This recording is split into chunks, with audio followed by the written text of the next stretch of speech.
just to confirm we're now live. Thank you. So good morning and welcome to the Health and Wellbeing Board, the first virtual meeting of the board. I am Dr. Linda Colley, Chief Clinical Officer for Portsmouth CCG and Joint Chair of this board, and I'm chairing the meeting today. We are meeting virtually in response to the limitations placed on governance by the COVID-19 pandemic. Until recently, the law stated that all members had to be present in the room to make formal decisions at meetings. However, the law was amended in response to the COVID-19 emergency and councils are able to hold public meetings virtually.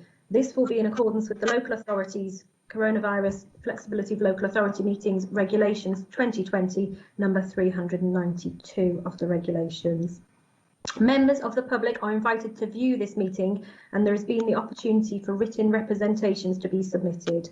This is a new experience for many participants and we will all need to exercise patience and understanding while we familiarise ourselves with the new arrangements.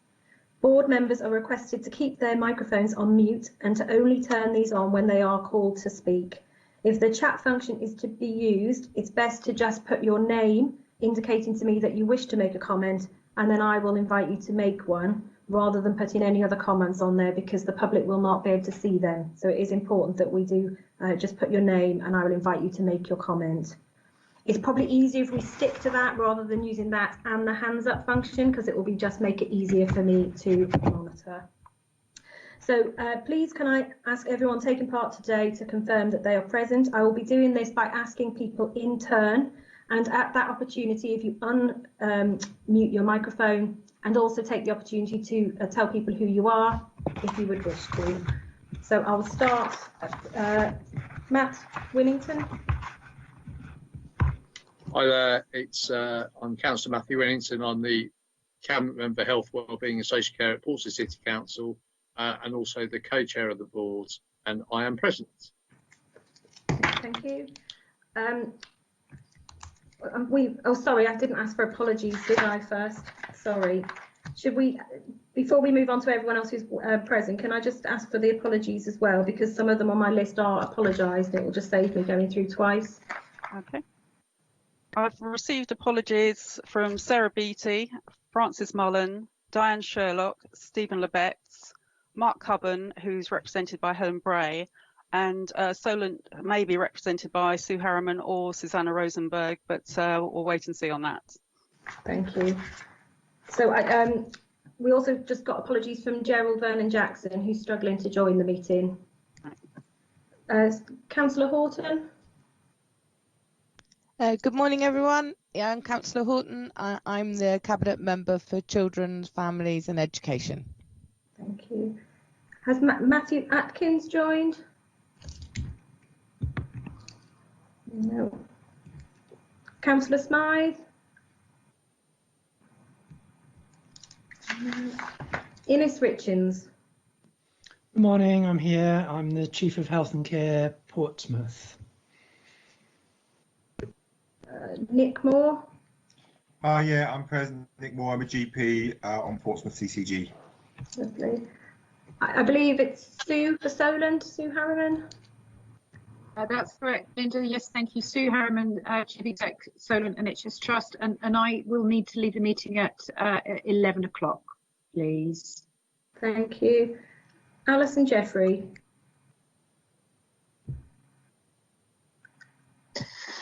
Hello, yes, good morning, Alison Jeffrey, Director of Children, Families and Education for the City Council and present. Jackie Powell. Hello, I'm here, Jackie Powell, lay member for Portsmouth DC. Steve Burridge.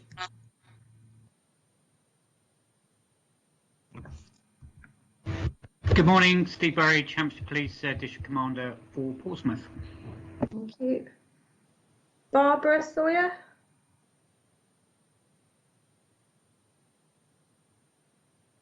Roger Batterbury. Hello, I'm Roger Batterbury from Health Watch Portsmouth and I'm present. Thank you. Gordon Blum.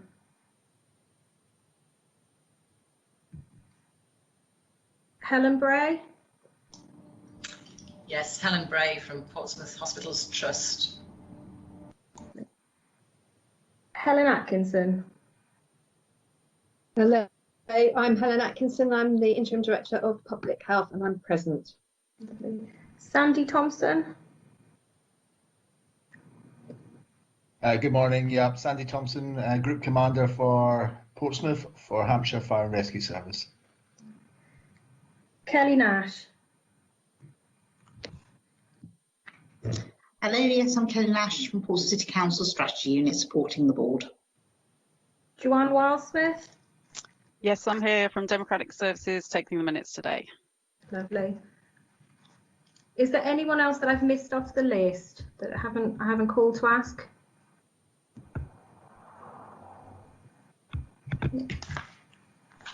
Lovely, thank you. Can I ask if there's anyone who's got any declarations of interest for today's meeting?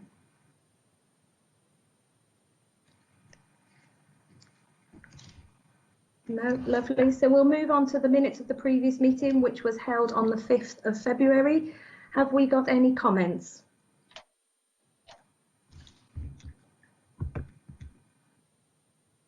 Sorry, can I report Judith Smythe was going to make a comment. Councillor Smythe was going to suggest an amendment at minute 21, paragraph 3. Dr. Williams is grateful for the support of the CCG and it should say public health.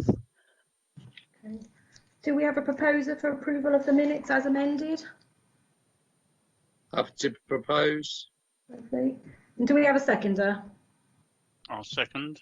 Lovely. The recommendation has been proposed and seconded. I will now take the vote by affirmation of the meeting as permitted within the regulations. If there is no dissent, the proposal is passed. Are there any objectors to this recommendation? No. Lovely, thank you.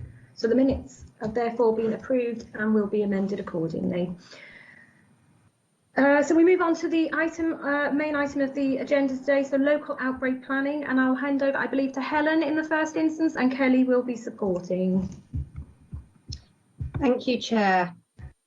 So I'd just like to take you through the paper, the purpose of which is to update the Health and Wellbeing Board on the new requirements for local outbreak plans in response to the COVID-19 pandemic, and to make recommendations on how the local governance for this process will be configured in Portsmouth. So just by way of background, on the 22nd of May, the government announced the requirement for local outbreak control plans to be developed at upper tier local authority, and the focus of this is to reduce the local spread of infection for the, of COVID-19. So also the recommendation is to have established a member-led COVID-19 engagement board for each upper-tier local authority, and our proposal is that that will be a working group of the Health and Wellbeing Board in Portsmouth, and the focus to communicate with the general public and our residents. So this will be supported by an officer-led health protection board, which is also connected in terms, or the recommendation is for the governance to be connected into the local resilience forum command structures that we're already working within in Portsmouth as part of the Hampshire and Isle of Wight local resilience forum, and have been for some months in a major incident mode. There's also a 300 million funding offer to upper tier local authorities, which was accompanied to this announcement. So the obvious main objective of having local outbreak plans are to ensure that as the national government relax the lockdown and the restrictions on our population, we need to have mitigating actions in place at a local level to ensure that we keep the reproduction rate, which, as you'll know from the national PM announcements with the Chief Medical Officer, have to be kept at around 1 or below to ensure that we are reducing the spread of infection. So really these local outbreak plans are really being put in place to mitigate against those changes as we ensure that we can return to life as normal as we can in these difficult times, and for as many people as possible, in a way that is both safe but protects our health and care systems, but also saves lives. So the local plans, the guidance we've been given are that we need to develop local plans that cover 7 key areas. And it's important to say, and I'll quickly go through the 7 areas, that the work that we are undertaking currently is already underway. A lot of this work is already in place, underway, but then we are ensuring that through the outbreak planning that we're ensuring it's coordinated and comes together, and we are putting everything that needs to be put in place. So the number 1 area priority is around ensuring that we both prevent but also manage effectively outbreaks in care homes and schools. The second area is around ensuring the same, in that we are managing other high risk settings and locations, which could include, for instance, sheltered housing, transport access points, ports, as well as the work we are doing with our homeless and lost sleepers in the hotels. So that is the second area. The third area is ensuring that we have got the robust local testing processes and plans in place. And we in Portsmouth are working across the whole of the Hampshire and Isle of Wight Local Resilience Forum patch in terms of our local testing provision, and recommending that we continue to do that. The fourth area is around ensuring that we are part of the local, regional and national test and trace programme, which I'll come back to.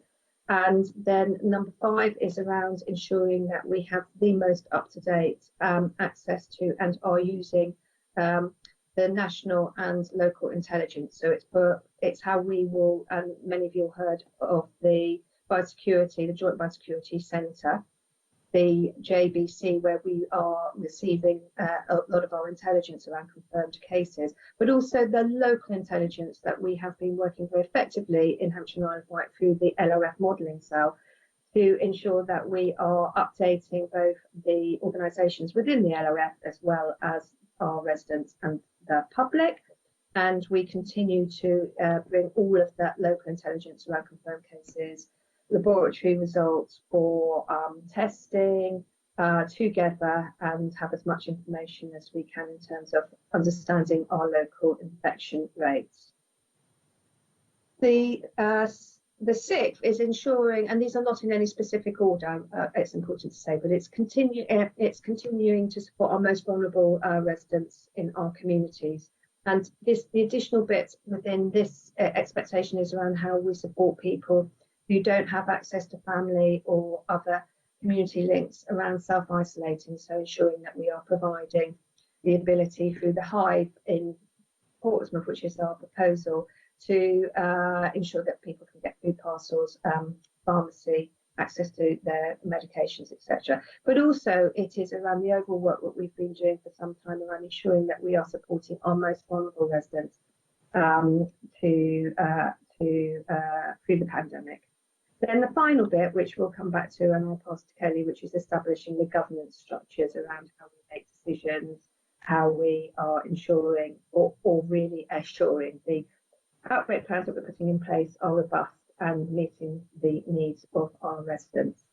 So we have to produce these outbreak plans by the end of June, and we are doing so at every upper tier local authorities. So even though we are working as a local resilience forum across the 4 upper tier local authorities in Hampshire and Isle of Wight, there will be an outbreak plan at each of those 4 areas working locally. But we are continuing to work particularly around our intelligence and our testing across the whole of the Hampshire and Isle of Wight.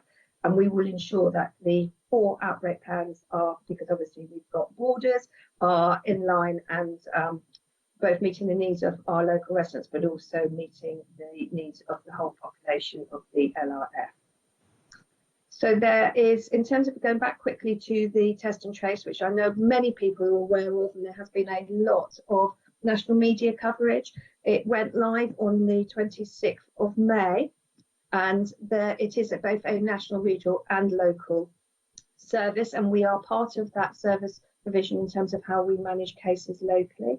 So there is a National Outbreak Control Plan Advisory Board, which is led by Tom Warden, who is the Chief Exec of Leeds City Council. And then there is also a Regional Assurance Board in place at the South East region. But we obviously are ensuring that we are leading the development, assurance and delivery of each of our local outbreak plans at our local level through this governance. So contact tracing, just to say there are several, there's 3 tiers, but I just want to put into context. You'll be aware that there is a NHSX COVID-19 app, which has been piloted in this patch actually in the Isle of Wight, and that is due to go live at the end of this month, is the current government announcement. But that doesn't just mean to say that Test and Trace has to wait for that app to go live, so it's already up and running, and there is the ability for every resident who is symptomatic with COVID-19 symptoms that they can contact either through a website or through a telephone the National Contact Tracing Service, which is the next element. There are 25,000 staff in the National Contact Tracing Service, and that's tier 3, and they deal with what we call the least complex cases. So those that are quite standard in terms of both symptoms and contacts, and each of those residents all over the country are offered to have a COVID-19 test, and that's a home test kit, or they can access local testing and they will get the results, and then call handlers who are supported importantly by 3,000 specialist trained health protection contact tracers who are used to doing contact tracing regularly. So there is that support in terms of both nationally, regionally and locally in terms of that expertise. So then contacts are followed up for all of those people. Now, it's important to note, obviously, this is the mitigating action. As we come out of lockdown, we are encouraging people who are symptomatic to stay at home, self-isolate for 7 days, and their contacts, particularly household contacts and close contacts, to self-isolate for 14 days. Then the next tier is that regional expert support, and then what is the tier 1 is what we are delivering at a local level. So that is what we call the more complex contact tracing, which will be led by our local Public Health England health protection teams, with support by local authority, public health teams and other colleagues in the council. And this is around those 7 areas I talked about above, but more importantly, the complex contacts, whether you are in a homeless hotel hostel, a school, a care home, etc. So those particularly more complex contact tracing and outbreaks will be managed at a local level. So I think I've really covered in terms of the detail. So I'm going to pass on now to Kelly, who's going to take us through the proposals around the governance of the 2 boards that I mentioned. So over to Kelly. Sorry, Kelly, before we do that, can we just formally welcome Councillor Vernon Jacks into the meeting, who has joined us. Thank you, Kelly. Thank you very much. I'm sorry, IT issues with Teams as per normal. So we're up to Kelly. Thank you. Thank you, Dr. Coddy and Helen. Appended to the report are 2 sets of terms of reference for the governance structures that we need to put in place to support the processes that Helen outlined earlier. The first is for a local health protection board, which is broadly an officer level group who will take the necessary actions and formulate the recommendations for the local oversight and engagement board to ratify, and we'll come on to that shortly. It's important to recognise that for most of the things that will need to happen, the statutory powers are already invested in the relevant officers to take those actions. So in many cases, they'll just be applying their operational and standard operating procedures and taking the steps that they need to take. But they'll be doing that in the framework of the wider plan, and obviously with accountability through the wider governance structures. The guidance requires that local governance is provided through the Health and Wellbeing Board. Obviously, our Health and Wellbeing Board is quite extensive in membership and has a wider system emphasis to it. We felt that possibly that wasn't helpful to bring together for this very specific purpose, And also because we don't know how often it's necessarily going to need to be convened, or expecting monthly to begin with, but it may be more and it may be less. We'll have to see how things go as things develop. It would make sense to establish a subcommittee of the Health and Wellbeing Board to provide that oversight, which we're terming the Local Engagement and Oversight Board, and you have the terms of reference proposed for that board at Appendix 2. And again, this is very much to provide that oversight and assurance of the actions of the Local Health Protection Board to make sure that they feel coherent as a whole set of actions, that they chime with what we feel the local community needs, and generally make sure that things like grant conditions are being complied with. So a broad oversight role for that board, but a particular role to actually ensure that all actions being taken feel like they are appropriate for the communities which those representatives serve. And what we're asking for today is general agreement to those terms of reference. Obviously, if there are particular tweaks that people want to make, now's the opportunity to make them. We're very happy to do so. And also to recognise that the membership of the Local Engagement Board has yet to be set.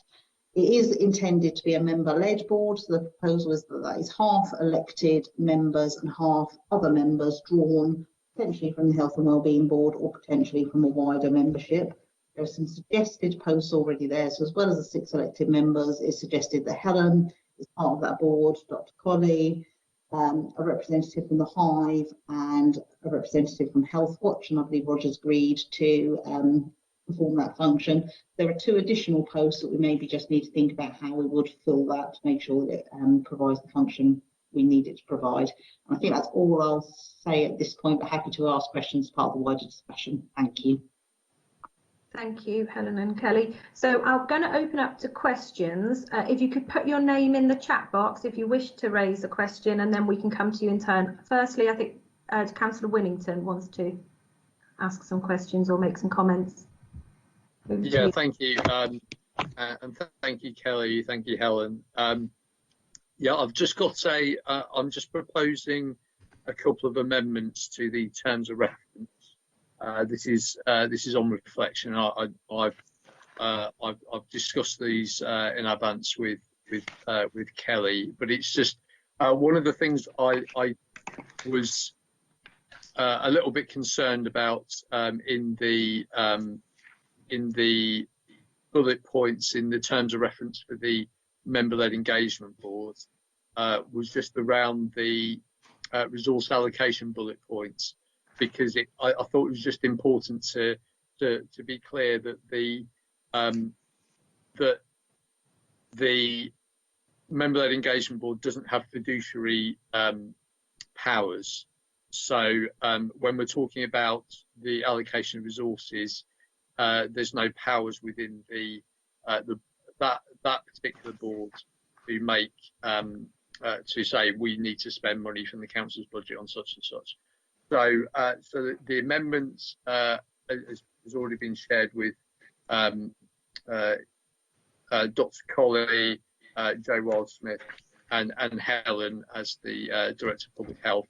I'll just read it out. So the bullet points about the resource allocation would now read: ensuring that recommendations from the Health Protection Board for allocation of grant resources that support the effective delivery of the plan comply with the conditions of grant funding and are affordable within the grant allocation.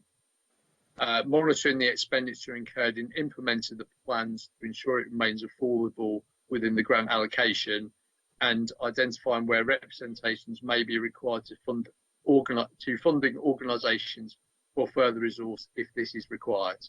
So, so it just makes it really clear that the members-led engagement board really just is monitoring the work of the Health Protection Board and the outbreak plan, and recognising that if there were any difficulties in delivering that plan, that then that would have the opportunity to go elsewhere to the funding bodies, either the council or the CCG, to say we actually need extra funding to make sure that this can be done properly.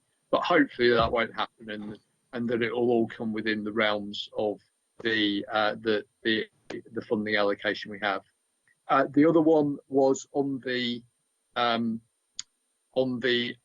allocation of the 2 last the two last membership bits of the member-led engagement boards, because at the moment, and there's a slight amendment to the terms of reference there as well. So I would ask if we can amend the terms of reference. I can't. So it's where it says the two last members will be made up from membership of the Health and Wellbeing Boards. I actually want that amended so that it takes out about they have to be members of the Health and Wellbeing Boards, because as this is a subcommittee of the board but has membership already from outside the membership boards, I would like to suggest that we have as the last two members, together with the Director of Public Health, the Accountable Officer of the CCG, Health Watch and the Hive, that we have the last two being from the Portsmouth Education Partnership, someone from there, which means that education is tied into it, and they are a member of the board already. And the second one I would like, and they're not a member of the board, is someone from Shaping, which means that we have the input of the business community into that board. So we would just need to amend the terms of reference to take out mention that they have to be a membership or a member or a membership organisation in the board already.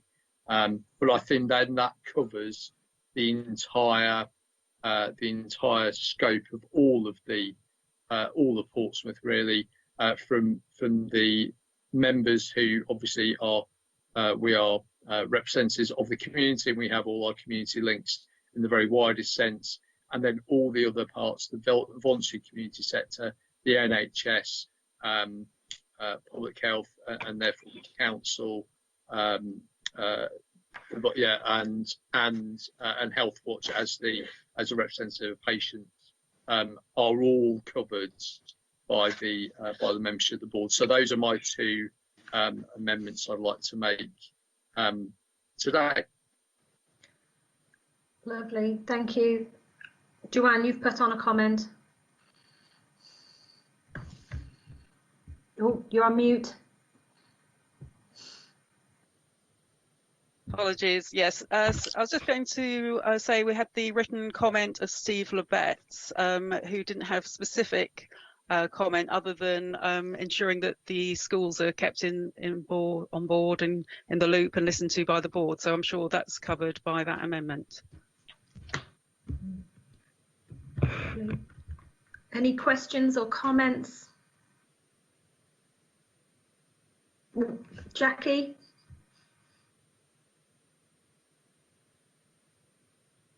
Sorry, I didn't know how to put my name in the box. Don't worry. Fine.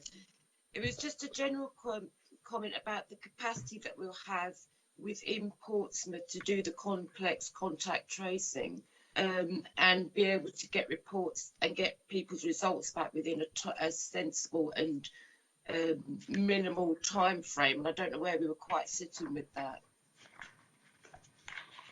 Shall I reply to that? Thank you, Jess. So the capacity to do the more complex contact tracing will be at present within existing resources, both in the local health protection team. Now they have also across the region taken on an additional 60 members of staff. That is across the whole region. So our local health protection team cover Hampshire, Portsmouth, Southampton and the Isle of Wight. And then obviously we'll continue with the officers and staff who are already managing some of the more complex outbreaks. So I'll give you an example, which will also perhaps respond to the schools question as well that we've just had. So we already have work in place within the CCG and Innis's adult social care team and public health around how we manage outbreaks in care homes. And we have also from Solent infection prevention control input from the Solent Trust as well, as an example. And we also and we have a weekly group where we a weekly meeting, as well as obviously ad hoc other meetings during the day where we are actually identifying where we've got concerns or risks in care homes, and following up in terms of whether it is whole care home testing that's needed or infection prevention, control training or support. And then the same process we have with schools. So Alison leads, Alison Jeffries on the call, leads a return to schools work programme with her team, and we have an infection prevention, control and health and safety group, a subgroup of that group with head teachers represented, where we deal with any concerns and around school outbreaks. But it's really important to put into context that we have been and continue to ensure that we're doing planning and risk assessments to ensure that every school, every care home has plans in place, but also is clear of the processes. We are continuing that work also with other high-risk settings like our homeless hostels, and that's really the important part of the outbreak planning, so that we have both the plans in place, but also importantly, the relationships and the understanding of who needs to contact who when there is a presumed possible case or confirmed case. And then in terms of testing, we don't have complete control obviously on the testing process, but as we move forward, government have announced that the control of testing will move more over to local arrangements under Directors of Public Health. So we are using obviously the national testing programmes and pillars currently, and there is a commitment by government that there is a return on results within 24 hours. But we know there is variation in that, and there are different testing pillars. So there's whole care home testing, which is led by Department of Health and Social Care. Then there is obviously local testing arrangements for NHS staff within the NHS and our local acute trust, as well as other programmes coming online like antibody testing. But there is a commitment, but I think it's fair to say that we know there is some variation. But as a whole, because we do get data on this, most are meeting requirements, but we do know that there are some delays.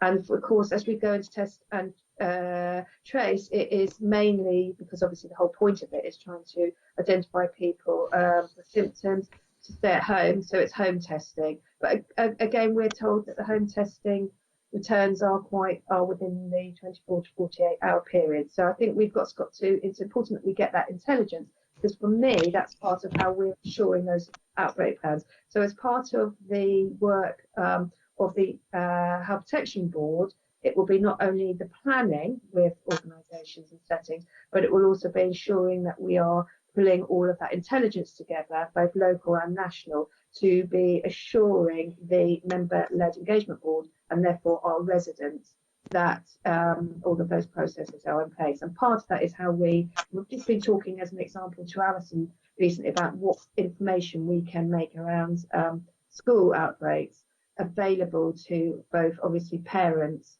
teachers, schools and the rest of the residents. It's really important, I think, as this planning which has been in place in terms of local leadership, that we start to really be able to engage with our residents and provide that information and assurance back. I think that's really key.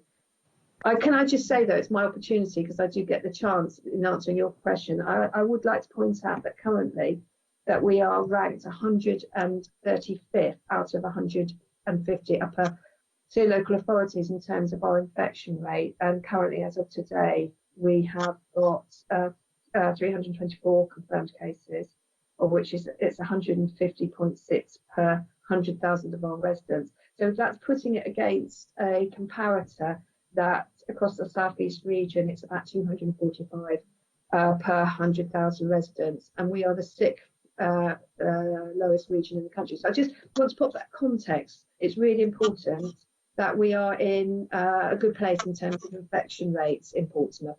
And actually, all of this work for me is about how we lead together across, public services, voluntary sector, and obviously working with our residents to keep it low, the rates low, which is what obviously all of this work is about. Sounds wonderful. Hopefully we can keep that and keep it low. Have you got the same level of confidence regarding, say, the ports or the BME community? Do we need to put in anything extra to support those areas? Again, another good question. So they are both, those areas are within the outbreak planning. So ports are part of, we will have to have in place, and we already have in place,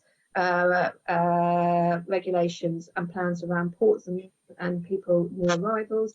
And then there's obviously, there has been an increasing evidence base around the impact in our BAME communities and BAME staff in health and care settings. Just last week, there was a piece of work that PHE published that Professor Kevin Benton led on around that exact impact. And part of the work we've been doing is to ensure that we have appropriate risk assessments for staffing, but also are actually looking at our BAME communities as part of our inequalities. It's fair to say that we know one of the problems is it's getting the data. So at the moment, what we aren't getting is data on confirmed cases, that level of intelligence in terms of understanding. We get age and sex breakdown, but we aren't getting ethnicity.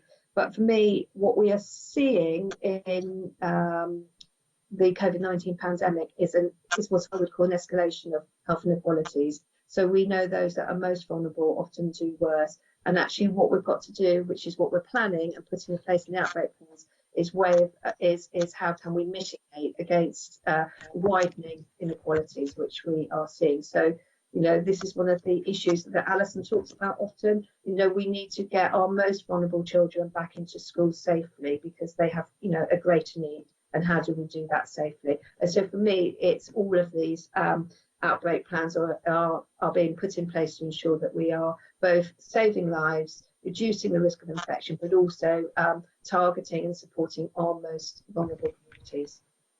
Thank you ever so much. Appreciate it. Thank you. So Councillor Vernon-Jackson would like just to clarify something, and then we'll be moving to Alison Jeffrey for her comments. Councillor Vernon-Jackson, over to you.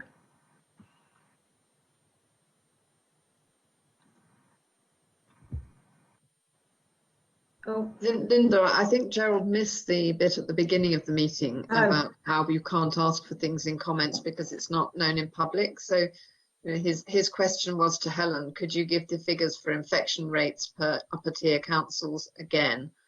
So it might be helpful if Helen just restated those. Happy to do so. I was just actually writing, but I'm not a very fast writer. You can't do that because it's not in public. Yes, no. Apologies. Yes. So Portsmouth are currently, we have 150.6 cumulative confirmed cases per 100,000. That's compared to the southeast, which is 245 confirmed cases per 100,000. But if we just take our local area, Hampshire has got 245.4 confirmed cases per 100,000. Southampton 239.3 per 100,000, and the Isle of Wight 142.7 per 100,000. So Helen, sorry, I'm trying to get back into this machine is ludicrous. It was the ranking I was after.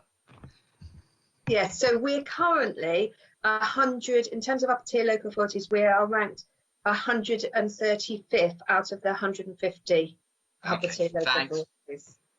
Lovely, thank you. Over to Alison.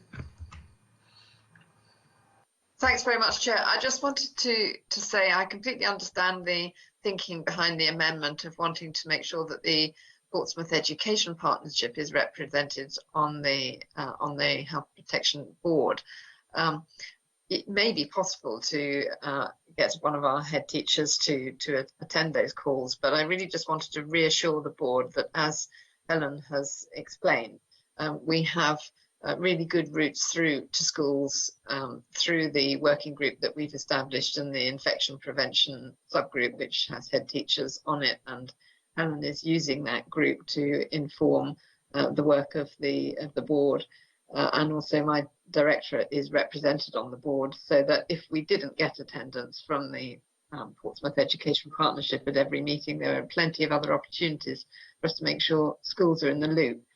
And just an observation that schools are very keen to have the information about the infection levels in the city, not just in terms of numbers of outbreaks among schools, of which there are none so far, but actually the kind of information that Helen's just put out. And I know people are working on a public-facing depository for local information, but also I understand that the Local Governments Association's LG Inform database is actually publicly available and does give you nice diagrams showing and charts showing comparisons between local authorities where they are on the distribution, which is really helpful. Thank you. Ines, you wanted to comment? Thank you. It was just to say I'm entirely supportive of this, and Helen has been working through the thinking of this with me. And as Helen's already outlined, there's good connections into the wider care sector resilience work and plan that we are working on between the NHS and the local authorities. So I'm very confident it will all connect very well. So I'm entirely supportive of it. Thank you. Councillor Winnington. Yeah, just picking on Alison's comments, and yeah, thank for all the work that's been going on with the schools. It's been absolutely fantastic, and I know working alongside Helen and with Susie as well at this very difficult time for them. It's just to clarify, it's not the Health Protection Board that they would have membership on. It would be the member-led engagement boards, which yeah, and the whole thing about that is it's very much the it's looking at things in a different way, the member-led engagement board, which is to sort of have those conversations for the community as a whole and really to do it in those ways. So it's just to make it clear that it's a member-led engagement board and not the Health Protection Board that we were looking to. Apologies, yeah. That's all right. No, it's there's so many boards around now. It's very easy to get confused. They could have called something different rather than saying it's a board here, a board there, and it comes under the Health and Wellbeing Board. It just makes it more confusing. Thank you. Helen Atkinson, you had your hand raised a second ago. Yes, I just wanted to mention, because I forgot to mention it earlier, particularly because we've got obviously Sue and Helen on the call. I sit on the daily NHS regional call, so just wanted to mention that we obviously the NHS and individual trusts will be both developing their own outbreak plans, but through this engagement board, sorry, not the engagement board, apologies, the Health Protection Board, we have asked Sue and Mark to provide representation onto the Health Protection Board locally from the acute and the community trust, because it's also important how we work together across the NHS, because obviously hospitals, community trusts, GP surgeries are also part of communities, as are schools, as are other settings. It's important that we work together, and I think that's going to be crucial. So, you know, outbreaks in hospitals will be connected obviously to communities, because it's communities where staff work, it's communities where patients come from. So I think that's just really important that we say that this is all joined up.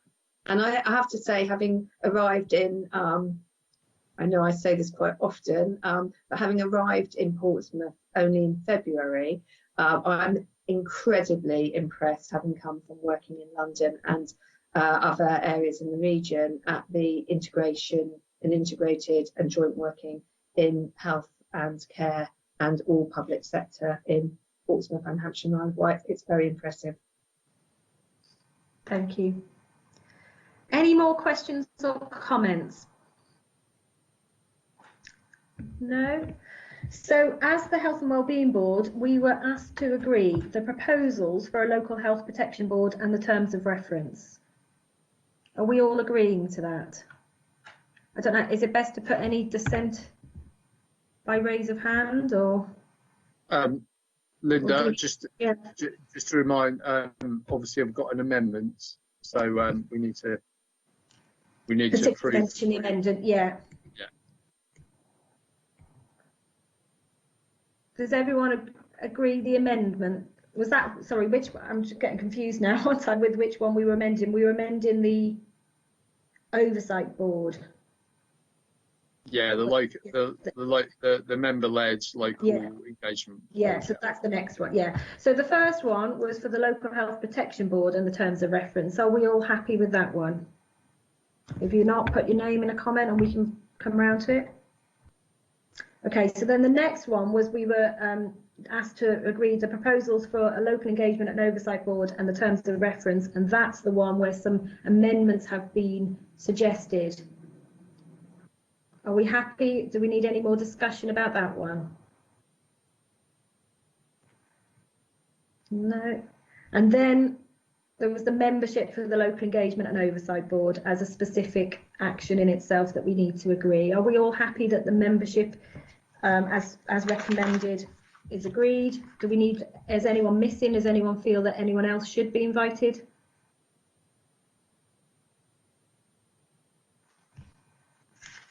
No, so we all seem to have come to a consensus about the papers. So am I correct? I'm going to just check for clarity now that we don't need to do a formal voting system because we seem to have agreed by consensus.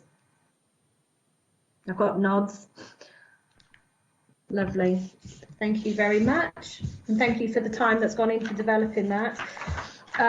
So that was all that we've got at the moment for this meeting. So I can call a meeting to close unless there is anything that anyone else wants to raise. No? Thank you for your patience with this first virtual meeting. I'm sure we'll get slicker as we move forward. If you do have any comments about how the meeting has been run, and could you feed it back to Joanne, and we can try and incorporate it for the next meeting. Okay, thank you all for your time. Thank you. Well done, Linda. Okay, bye. Thank you, Linda.